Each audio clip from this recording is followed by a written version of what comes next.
India is a country of over 1.4 billion people with diverse cultures, languages, and religions. As Indians, we like to believe that the law applies equally to everyone. But is that really the case?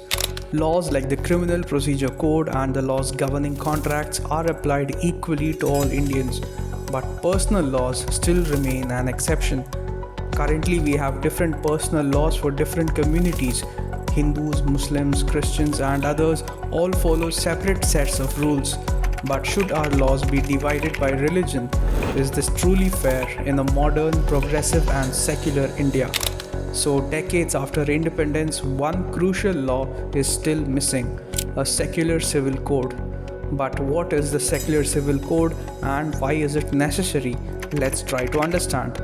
A secular civil code is one unified law that applies equally to every citizen regardless of religion. A law that governs key areas of life such as marriage, divorce, inheritance, and adoption. A law that upholds equality, justice, and freedom for every Indian. But this isn't a new idea. It dates back to India's independence from British rule. Dr. B.R. Ambedkar, the architect of our constitution, argued for a uniform civil code as early as 1948. He believed that personal laws should not divide citizens based on religion. He said the same laws should apply to all Indians without exceptions. Today, India's personal laws create confusion and inequality. Imagine a country where people of the same nation live by different sets of rules. This fragmentation not only causes legal chaos, but it also leaves many vulnerable citizens, particularly women, at a disadvantage. Today, many Indian women from the minority community are denied equal rights under their personal laws. Due to the lack of a secular civil code, these women continue to suffer under oppressive practices like polygamy, unequal inheritance, and child marriage. While countries in the Middle East have modernized their personal laws, Indian women still face injustice due to the lack of a secular civil code. A secular civil code ensures that everyone, regardless of their faith, has equal rights. It's about ensuring that all citizens are treated equally under the law with equal protection and equal rights.